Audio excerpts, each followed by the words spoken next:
மொறு மொறுன்னு பாகக்காய் வறுவல் செய்யலாமா? பாகக்காய் ரொம்ப கசப்பாக இருக்குங்கிறதுனாலே நிறைய பேர் சாப்பிட மாட்டாங்க.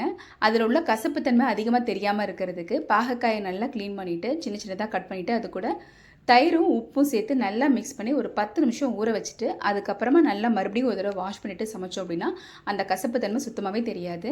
இப்போ கடாயில் எண்ணெய் சேர்த்துட்டு நம்ம க்ளீன் பண்ணி வச்சுருக்க பாகக்காய் அது கூட சேர்த்து நல்லா வதக்கிக்கோங்க. நானும் அதே மாதிரி தயிர் உப்பு சேர்த்து தான் வச்சுருந்தேன். ஸோ உப்பு சேர்த்ததுனால பாகக்காய் சீக்கிரமாகவே வதங்கி வந்துடும். ஓரளவுக்கு வதங்கி வந்ததுக்கப்புறமா 1 டீஸ்பூன் அளவுக்கு இஞ்சி பூண்டு பேஸ்ட்டு, 1 டீஸ்பூன் அளவுக்கு மிளகாய்த்தூள், 1 டீஸ்பூன் மல்லித்தூள், 1/2 டீஸ்பூன் அளவுக்கு மஞ்சள் தூள் சேர்த்துக்கோங்க. நான் 1 டீஸ்பூன் அளவுக்கு இதில் கரம் மசாலா சேர்த்துருக்கேன். அதையும் சேர்த்து நல்லா வதக்கிக்கோங்க. தண்ணி சேர்க்கக்கூடாது. நல்லா அந்த மாதிரி வதங்கினதுக்கப்புறமா கொஞ்சமாக லைட்டாக தண்ணி தெளிச்சுக்கோங்க.